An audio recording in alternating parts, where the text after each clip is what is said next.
Hello dear aspirant, welcome to education with TV sir. और हम discuss कर रहे थे वेस्टर्न स्कूल ऑफ थॉट्स। उसमें से हम आइडियलिज्म और रियलिज्म का डिस्कशन ऑलरेडी कर चुके हैं। तो आज देखेंगे प्रैग्माटिज्म का। जो बंदे आइडियलिज्म और रियलिज्म नहीं देख पाए हैं वो पहले वो दोनों वीडियो को देख लीजिए, क्योंकि उसका कनेक्शन कहीं ना कहीं आपको प्रैग्मेटिज्म को अंडरस्टैंड करने में हेल्पफुल होगा। तो देरी ना करते हुए चलिए वीडियो को स्टार्ट करते हैं।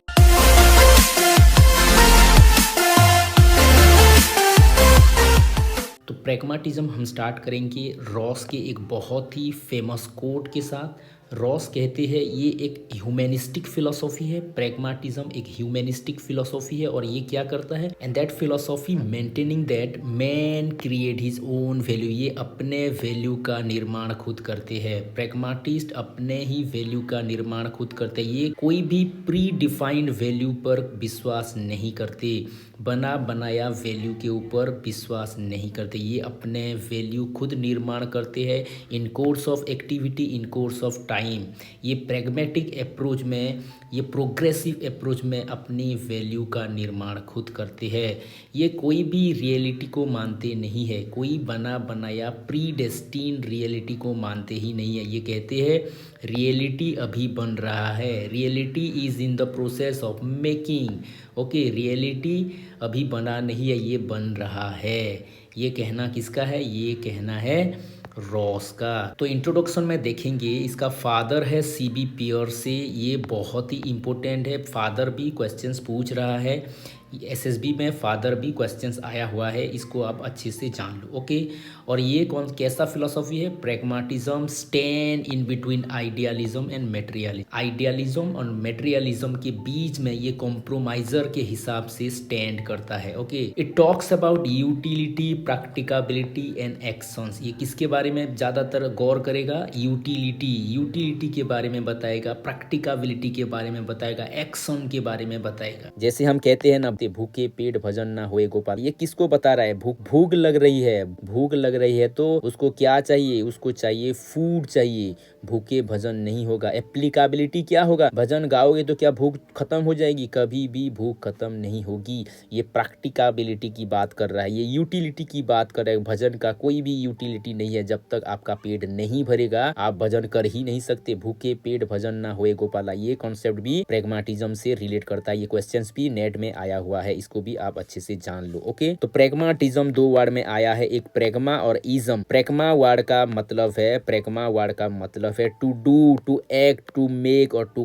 अकॉम्प्लिश। कुछ करना, कुछ एक्ट करना, क्योंकि प्रैग्माटिज्म एक्शन की बात करेगा, प्रैक्टिकबिलिटी की बात करेगा, कुछ करने की बात कहेगा। ओके, ये हो गया प्रैग्माटिज्म। तो प्रैग्माटिज्म के बहुत सारे नाम है, उस नाम को आपको अच्छे से याद करना है। ओके, तो क्या क्या नाम है इसको भी आप अच्छे से समझ लो, क्योंकि इसका भी क्वेश्चंस आ रहे हैं। ओके, इसका एक नाम है प्रैक्टिकल फिलोसॉफी, क्योंकि ये प्रैक्टिकल कंपोनेंट में ज्यादा विश्वास रखता है या फिर ज्यादा स्ट्रेस देता है। इसको फिर यूटिलिटेरियन फिलोसॉफी कहा जाता है, क्योंकि यूटिलिटी के ऊपर ये ज्यादा फोकस करता है। इसको कहा जाता है एक्सपेरिमेंटल फिलोसॉफी, क्योंकि एक्सपेरिमेंटल मेथड के ऊपर ये जोर देते हैं। इसको कहा जाता है फिलोसॉफी ऑफ इंस्ट्रूमेंटलिज्म, इंस्ट्रूमेंटलिज्म के ऊपर ये ज्यादा फोकस करता है। फिलोसॉफी ऑफ कॉन्सिक्वेंशलिज्म, या फिर एजे बाहम जो कहते हैं डाउन टू अर्थ फिलोसॉफी है, ये डाउन टू अर्थ, या फिर कैश वैल्यू फिलोसॉफी, ये ज्यादातर आता है। यूटिलिटेरियन हो गया, इंस्ट्रूमेंटलिज्म हो गया, या फिर एक्सपेरिमेंटल फिलोसॉफी हो गया। ये तीनों ज्यादातर आते हैं। ये अब तक आया नहीं है,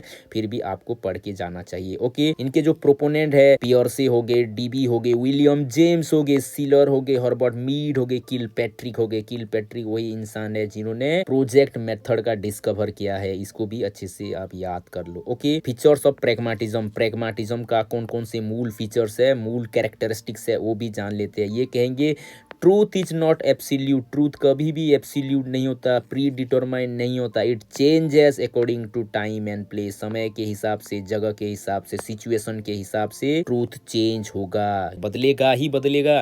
क्योंकि आप जिस प्रोस्पेक्टिव में देख रहे हो वो अलग प्रोस्पेक्टिव है, मैं जिस प्रोस्पेक्टिव में देख रहा हूँ वो अलग प्रोस्पेक्टिव है।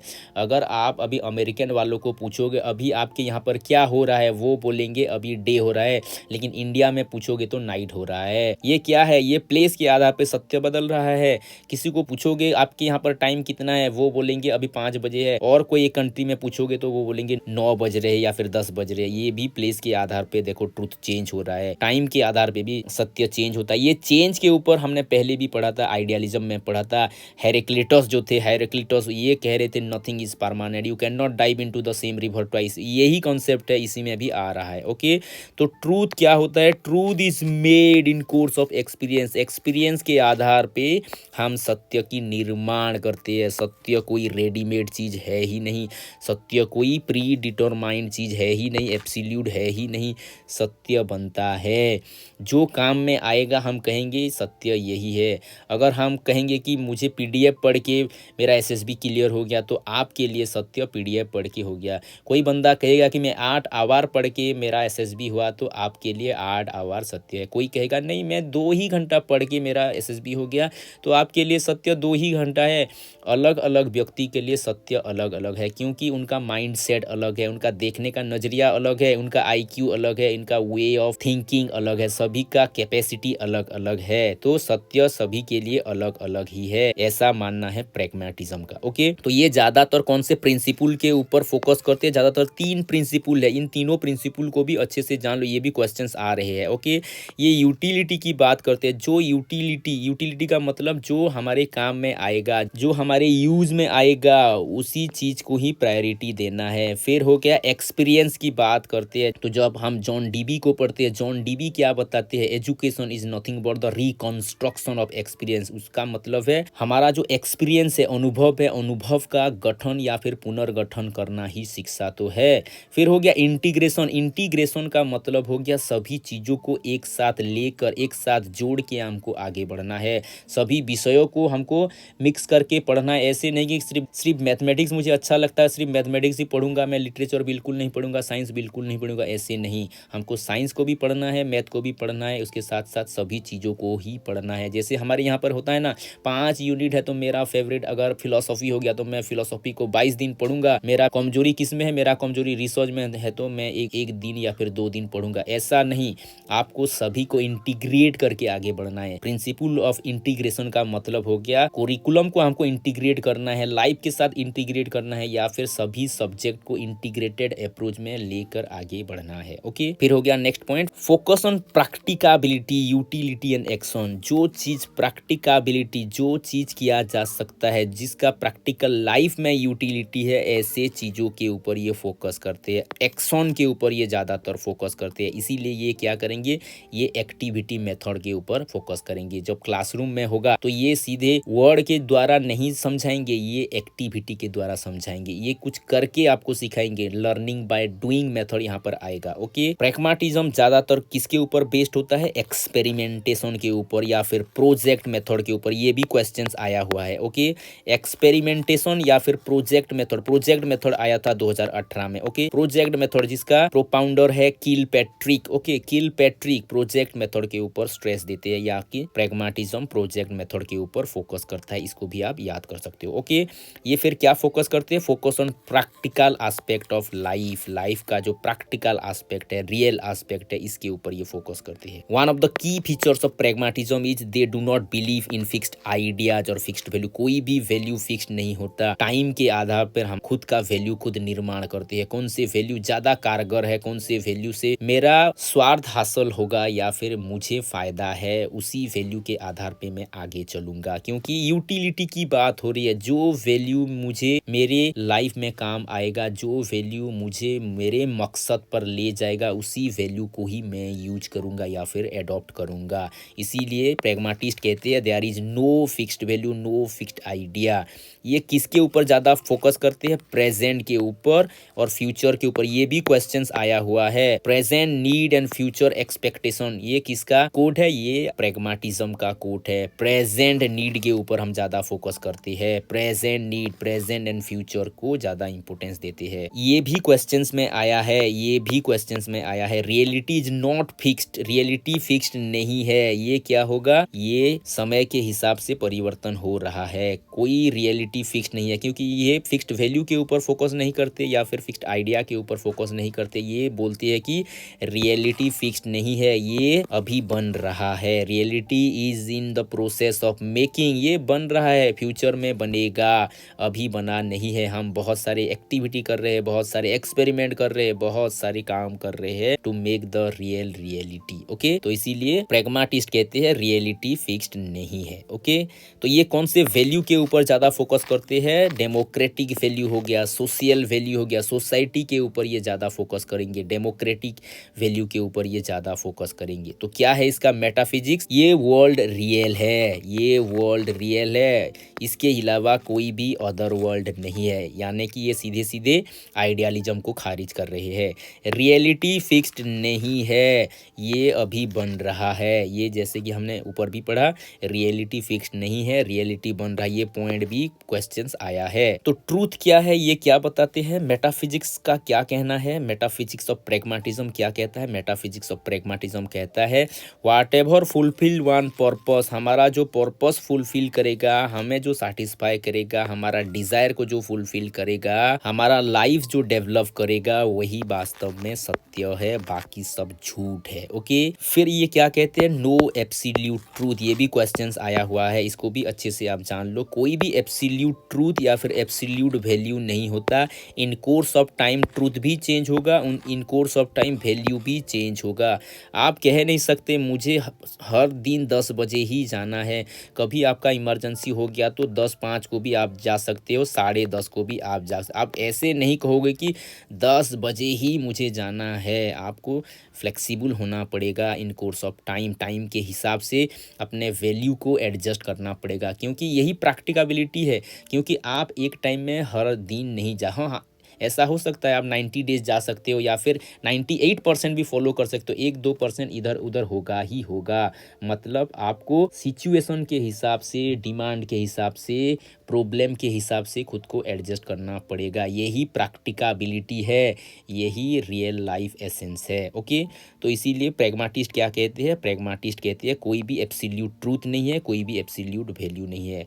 ये गॉड की एग्जिस्टेंस को मानते नहीं है, सोल की एग्जिस्टेंस को मानते नहीं है, क्योंकि एक्सपेरिमेंट करने वाले हैं ये। Okay, mind is an active element, ये जैसे रियलिस्ट बताते थे ना, माइंड किसका पार्ट है? ये मैटर का ही पार्ट है। Mind is an active element form from matter, matter से ही माइंड बना है, ये कहना है प्रैग्मेटिज्म का। ओके, तो क्या है प्रैग्मेटिज्म का एपिस्टोमोलॉजी, या फिर हम ऐसे कह सकते हैं कि नॉलेज का बेस क्या होना चाहिए, क्या है रियल नॉलेज, क्या है प्रोसेस ऑफ प्रैग्मेटिज्म, ये भी हम जानेंगे यहाँ पर। प्रैग्मेटिज्म बिलीव करते हैं कि एजुकेशन क्या है या फिर नॉलेज क्या है? नॉलेज है रिकंस्ट्रक्शन ऑफ एक्सपीरियंस, ये मानना था जॉन डीबी का। ओके, जॉन डीबी क्या कहते हैं? जॉन डीबी कहते हैं education is nothing but construction and reconstruction of experience, reconstruct करना, एक्सपीरियंस को रिकंस्ट्रक्ट करना ही रियल में नॉलेज है। ओके, वे कभी भी कंसीडर नहीं करेंगे knowledge as the end process, क्योंकि वो कहेंगे नॉलेज किस लिए चाहिए?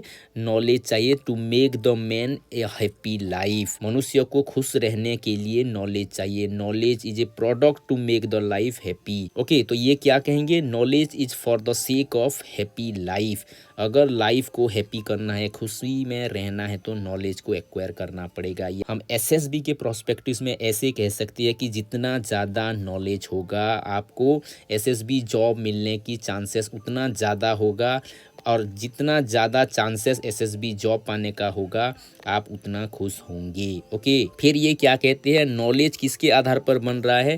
एक्सपीरियंस के आधार पर बन रहा है। इसीलिए बच्चों को जब हम एक्टिविटी देंगे, एक्टिविटी के आधार पर उनका एक्सपीरियंस ज़्यादा बढ़ेगा, और जितना एक्सपीरियंस बढ़ेगा वो नॉलेजफुल बनेंगे। ओके, प्रैग्मेटिस्ट जो होते हैं, प्रैग्मेटिस्ट ज़्यादातर इंडिविजुअल डिफरेंस को ज़्यादा वेटेज देते हैं, क्योंकि वो मानते हैं सभी पर्सन्स का नॉलेज यूनिक है, everybody has their own experience, क्योंकि एक्सपीरियंस के द्वारा ही तो हम नॉलेज को एक्वायर कर रहे हैं। सभी बंदों का एक्सपीरियंस अलग अलग होगा, तो सभी का नॉलेज भी अलग अलग होगा। तो ये क्या बता रहे हैं? Relative part of knowledge. Okay, relativity of knowledge. Okay, इनका मानना है knowledge is realized by taking part in social activities. Knowledge को आप कब अनुभव कर पाओगे?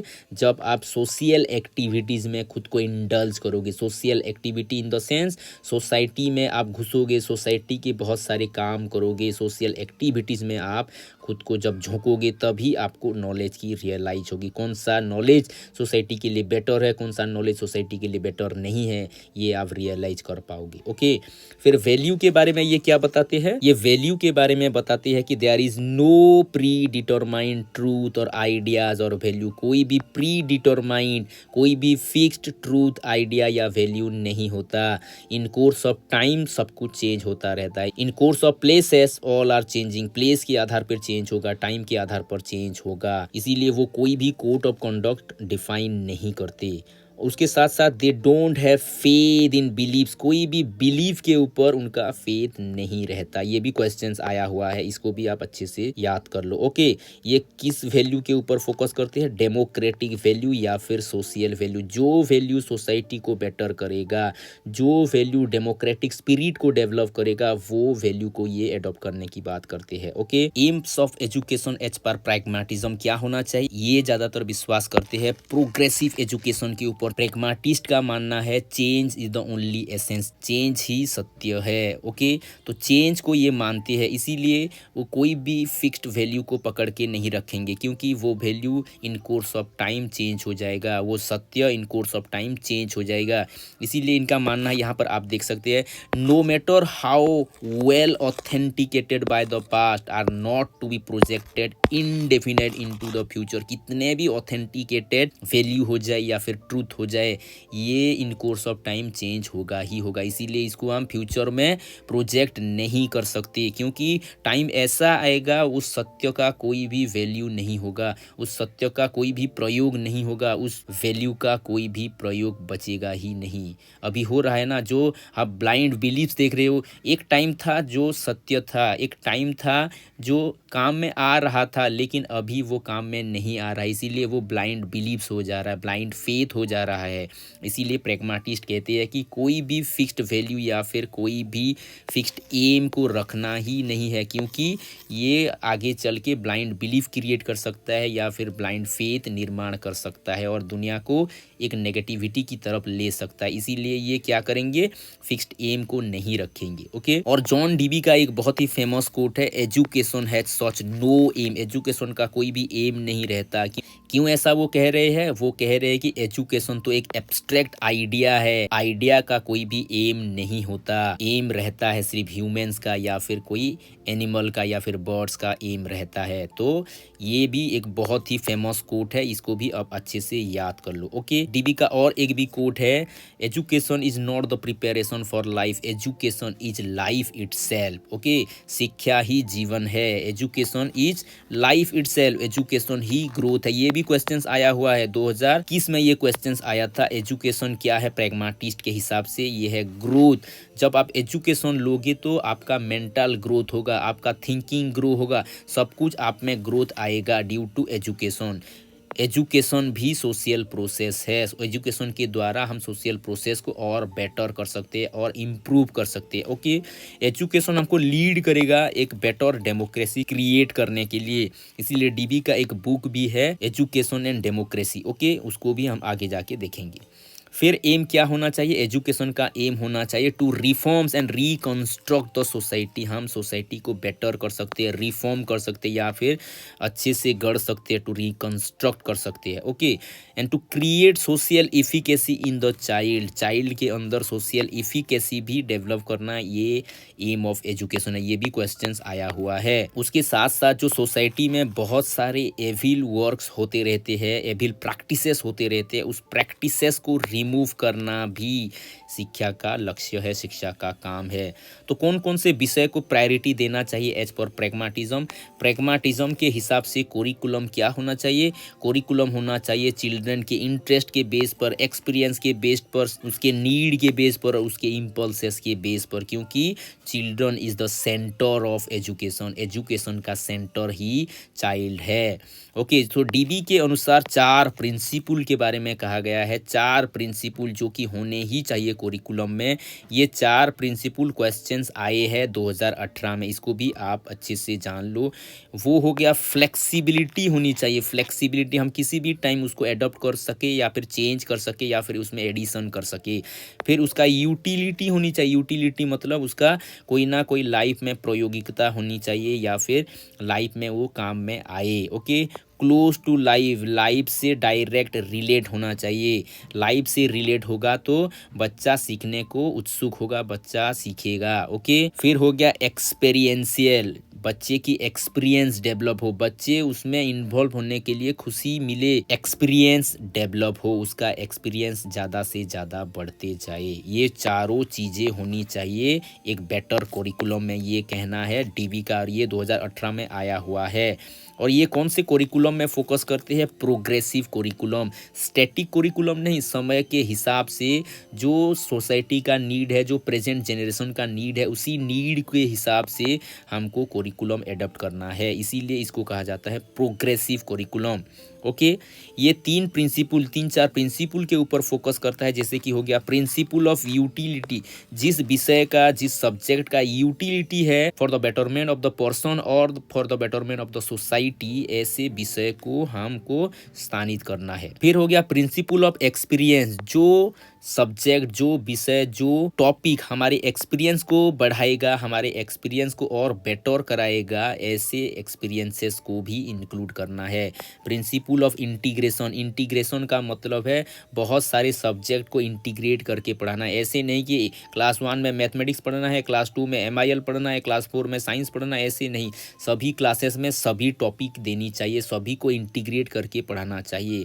फिर हो गया प्रिंसिपल ऑफ इंटरेस्ट, इंटरेस्ट के आधार पे भी सिलेबस होना चाहिए ताकि बच्चे रिलेट कर पाए, बच्चे उसमें मजा ले पाए। Okay, principle of activity, activity का मतलब बच्चे करके ज़्यादा सीखते हैं, इसीलिए कोरिकुलम में स्कोप होना चाहिए वेरियस एक्टिविटी का, वेरियस एक्टिविटी के द्वारा बुक्स को रिप्रेजेंट करना चाहिए। ओके, कौन कौन से मेथड को ये ज़्यादा तवज्जो देते हैं?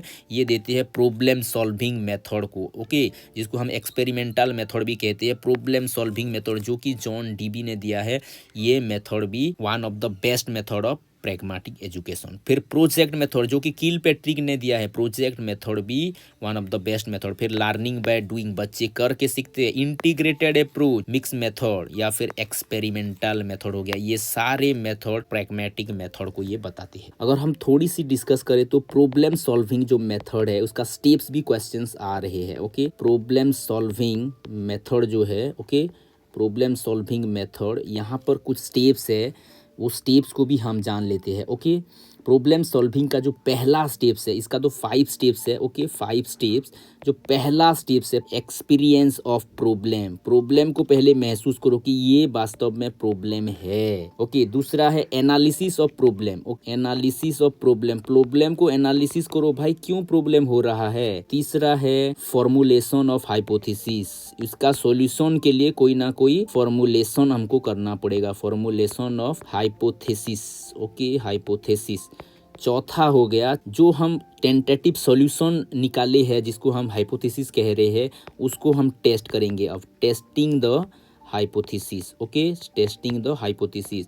और टेस्ट करने के बाद हम अभी इवैल्यूएट करेंगे, लास्ट प्रोसेस हो गया इवैल्यूएशन, इवैल्यूएशन। ओके, ये हो गया 5 प्रोसेस प्रॉब्लम सॉल्विंग का। पहले हम प्रॉब्लम को एक्सपीरियंस करेंगे, फिर उसको एनालिसिस करेंगे, उसके लिए कोई टेंटेटिव सॉल्यूशन निकालेंगे, फिर उस सॉल्यूशन को टेस्ट करेंगे या फिर अप्लाई करेंगे। ओके, और लास्ट में उसको इवैल्यूएट करेंगे कि ये सही में राइट सॉल्यूशन है या नहीं है। ओके, तो ये हो गया प्रॉब्लम सॉल्विंग मेथड। लेकिन प्रोजेक्ट मेथड भी जो है, प्रोजेक्ट मेथड का भी हम थोड़ा देख लेते हैं। प्रोजेक्ट मेथड हो गया किलपैट्रिक का, यहाँ पर भी 5 स्टेप्स है, 5 स्टेप्स, ये 5 स्टेप्स को भी हम जान लेते हैं। ओके, 5 स्टेप्स क्या है? पहला जो स्टेप्स है, okay, selection of project, project का पहले हमको सिलेक्ट करना है, कौन सा प्रोजेक्ट करना है उसके ऊपर हमको सिलेक्शन करना है। फिर ऑब्जेक्टिव्स को डिटरमाइन करना है, ये प्रोजेक्ट में कौन कौन से ऑब्जेक्टिव्स है, ऑब्जेक्टिव क्या करेंगे, डिटरमाइन करेंगे, ये हो गया दूसरा स्टेप्स। तीसरा स्टेप्स में हमको प्लान करना है, प्लान को कंस्ट्रक्ट करना है। ओके, प्लान बनाना है कि जो प्रोजेक्ट दिया गया है, जो ऑब्जेक्टिव सेट किया गया है, उसी को हमको कैसे अचीव करना है, उसके लिए आपको प्लान करना पड़ेगा। ये हो गया तीसरा। ओके, फिर चौथा हो गया, जो प्लान आपने किया है उस प्लान को आप एग्जीक्यूट करोगे। Okay, execute the plan, execute the plan. तो आपको प्लान को एग्जीक्यूट करना है।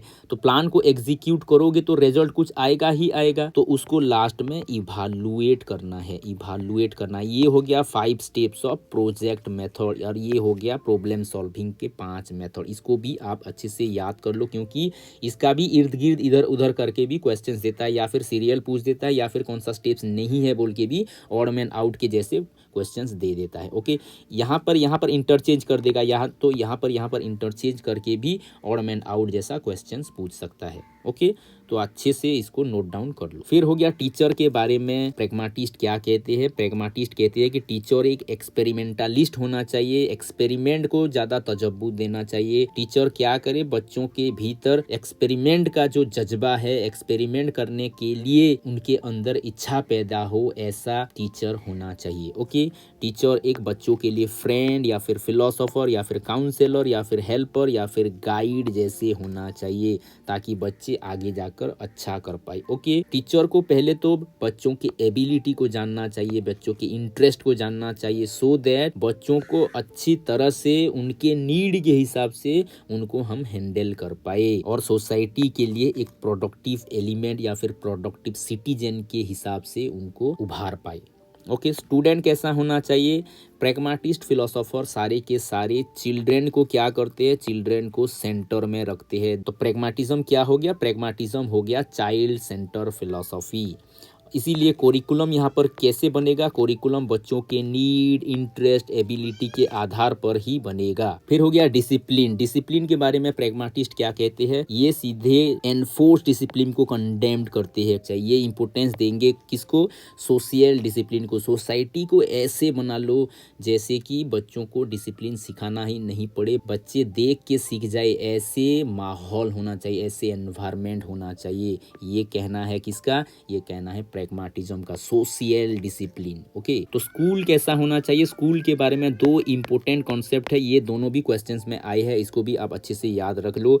School is the miniature of society. School भी एक छोटा समाज है, स्कूल भी एक समाज जैसा है, क्योंकि आप समाज को जैसे बनाना चाहते हो, अगर स्कूल में वो सिस्टम को डेवलप कर दो तो समाज भी ऐसा बन जाएगा। क्योंकि आप सोचो, अगर आप स्कूल में प्रेम दे रहे हो तो बच्चे प्रेमशील बनेंगे, और वो समाज में जाके भी औरों को भी प्रेम देंगे। अगर आप स्कूल में नफरत कर रहे हो तो वो नफरत का बीज उनके मन में भरेगा, और समाज में जाकर वो नफरत को ही फैलाएंगे। इसीलिए तो बेटर सोसाइटी क्रिएट करने के लिए हमको स्कूल को एक सोसाइटी जैसे ही गढ़ना पड़ेगा। और हम ऐसे भी सोच सकते हैं, जो तो डीबी बता रहे हैं, स्कूल भी एक मिनिएचर ऑफ सोसाइटी, एक छोटा सोसाइटी है। सोसाइटी में जो जो सिस्टम आप देख रहे हो, जो जो प्रोसेस आप देख रहे हो, वो सारे सिस्टम, वो सारे प्रोसेस स्कूल में भी मौजूद है।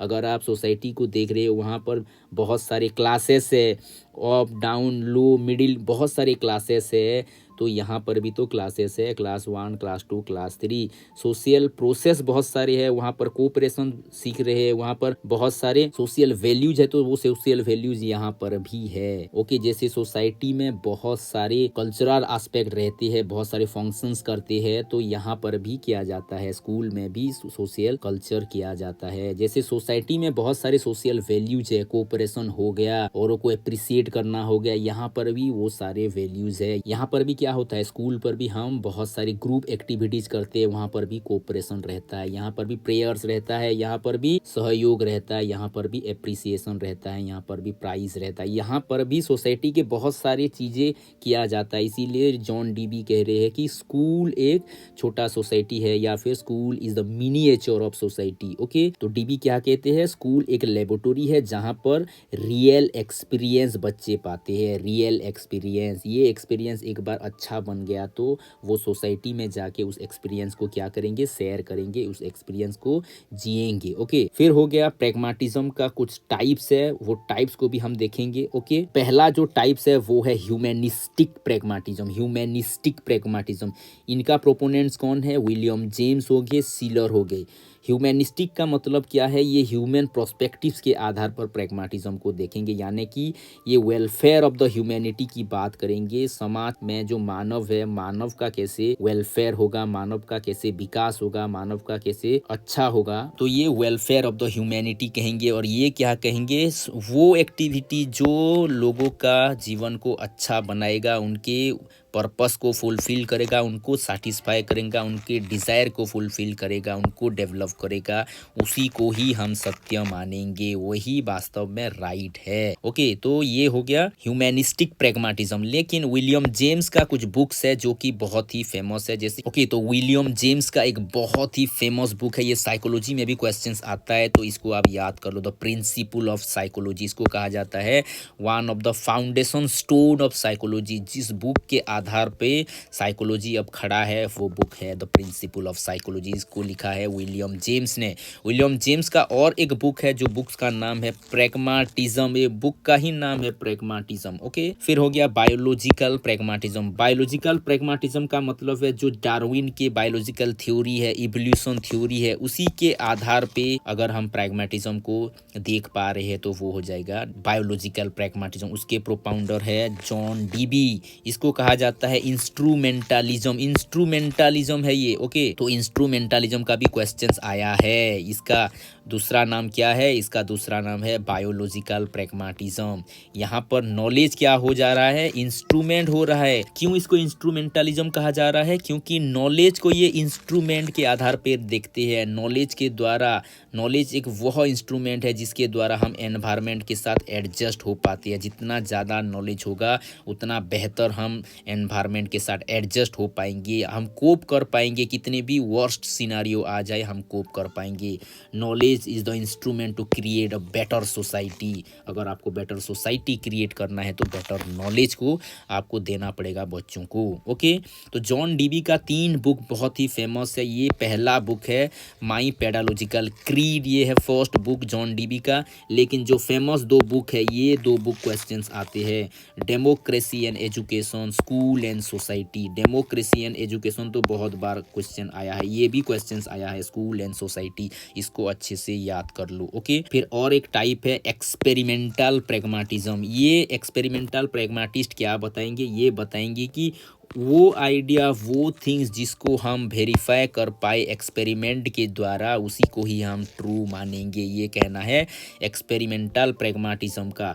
एक है नोमिनलिस्टिक प्रैग्माटिज्म। नोमिनलिस्टिक से पता चल रहा है, नोमिना, नोमिना का मतलब नेमिंग। यहाँ पर जो भी हम चीज़ें देख रहे हैं उसका कोई ना कोई नाम रहता ही रहता है। कोई वाटर को पानी कह रहा है, कोई वाटर को क्या कह रहा है, नीर कह रहा है, कोई वाटर को जल कह रहा है, कोई वाटर को वाटर कह रहा है। वही पानी है, वही कंपोजिशन है, लेकिन उसको हम वेराइटीज ऑफ नेम के द्वारा हम इसको इंडिकेट कर रहे हैं। मतलब वही एक चीज़ है, वही ट्रू है। ओके, लेकिन अलग अलग नामों से हम उसको नामित करें। तो ये फिलॉसफी किसके थीम के ऊपर बेस्ड है, ए universe is only a name. यहाँ पर जो भी चीज़ें दिखाई जा रही है वो सिर्फ नेम के आधार पे ही खड़ा है। कोई कोई चीज़ ऐसे होती है, they have many names but they are indicating the same thing, same material. Okay, ये हो गया नोमिनलिस्टिक प्रैग्माटिज्म। तो हम लास्ट में आ चुके हैं, तो इसका कुछ क्रिटिसिज्म भी देख लेते हैं। क्यों इसको क्रिटिसाइज किया जाता है, क्योंकि ये ट्रूथ को परमानेंट मानते ही नहीं, सभी ट्रूथ चेंज होने वाला है मानते हैं, इसीलिए इनको क्रिटिसाइज भी किया जाता है। ये किसको इग्नोर कर देते हैं, मटेरियल वर्ल्ड पर ज़्यादा फोकस करते हैं और स्पिरिचुअल